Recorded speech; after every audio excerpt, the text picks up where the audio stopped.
I want to tell you something that I haven't really talked about much online. After nearly 16 years of lifting, I stopped doing deadlifts. Not because I got weak, not because I got bored, not because I don't like deadlifting, but I got smart.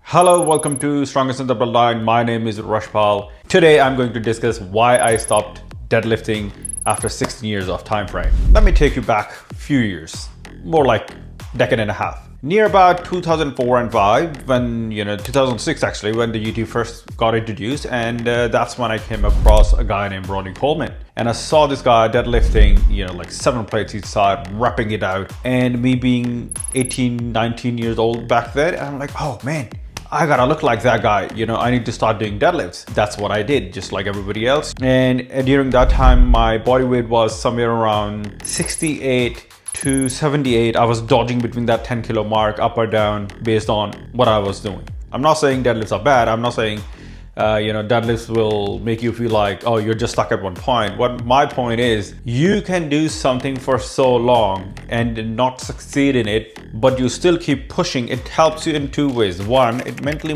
makes you strong, that you are a person who's motivated. You are a person who doesn't give up and keep moving forward. That's one aspect. The second aspect is, if you've been doing something for so long and you're still not able to break through it, that means whatever you're doing, it's not really working. So you need to find a secondary approach, a different approach to it. That's when you will start to progress. And this idea of changing or moving away from what you know towards something you don't know, there is one thing that stops you from doing it. That's called ego. Most people, those who start doing deadlifts or like heavy squat, heavy lifting, they get stuck with the ego in their mind, like, oh, I know how to do it. I just need to train hard. I just need to train more often. I just need to keep going for it and I will succeed. Well, let me tell you something. After 16 years, that's what I realized. That's not the truth. That's absolutely not the truth. You can't really keep going forward if you are stuck at one spot. You're just pushing against the wall. Wall's not gonna move, you're gonna get tired and you're gonna give up. So you rather have to make a smarter decision and work around it. What happened to me was, after all these years of deadlifting, getting stuck at one point, the mistake that we start to make is, let's say I'm stuck at 180 or 85 or 190, and every other week or every week, I will try to push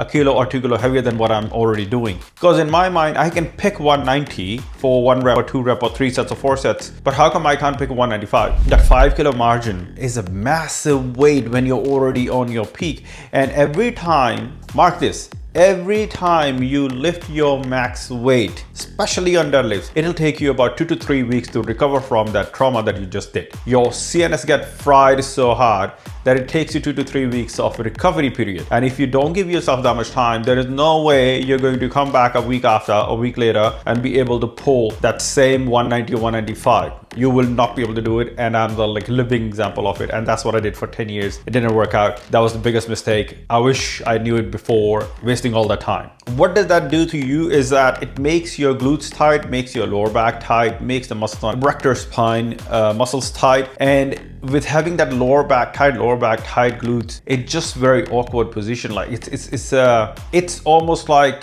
there's a brick around your midsection or your waistline, and every time you try to sit, it hurts. You try to lean forward, it hurts. If you want to grab something from the floor, that whole movement gets very stiff and it just starts to hurt. It's not comfortable anymore.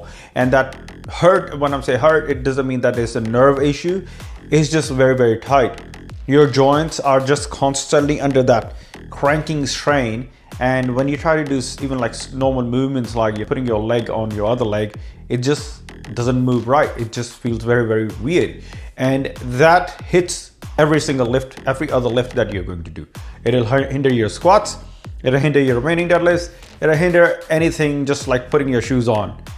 It goes that bad. If you look at the research data, you will see that 1 to 4.4 hours worth of training time goes in injuries created by deadlifts, which is not a huge data, but at a given time, at this very moment, those who are doing powerlifting, 87% of those people are actually injured. They're either injured or they have been injured or they are recovering from it. 87%, that's mad data. And that's the actual data, what the powerlifting community has accumulated. The sport is not the problem. As I said, like deadlifting, which falls under like powerlifting program, powerlifting sport, It's not the problem. It's the wrong way of training. It's the approach to train max on deadlifts or get stronger on deadlifts that's what's wrong. That's where the problem is. Here's what's my take for you. Use deadlifts as a tool. Use squats as a tool. Use bench press as a tool. Do not make it a primary driver after 10-15 years of training on it. You will need to step back and find a different approach and not completely let it go, but just drop down the load that you're moving and focus towards more like hypertrophy, or undulating periodization type of workouts that'll help you progress. So you can still do progressive overload and still be able to retain your strength and your muscles. Maybe not in that particular movement, that deadlift bench squat movement, but you will still be able to move all those weights heavier. My advice, step back, recover, recoup, give yourself 6 months to 8 months of time frame, or even a year if you can, and then get back into it. So you come back stronger, you have healed, you have got a better sense of your own body by now. All right, my name is Rashpal. If you have anything you want to know, you have any questions, please comment below, and please don't forget to subscribe, like, and share this video, and I'll see you next time. Peace out.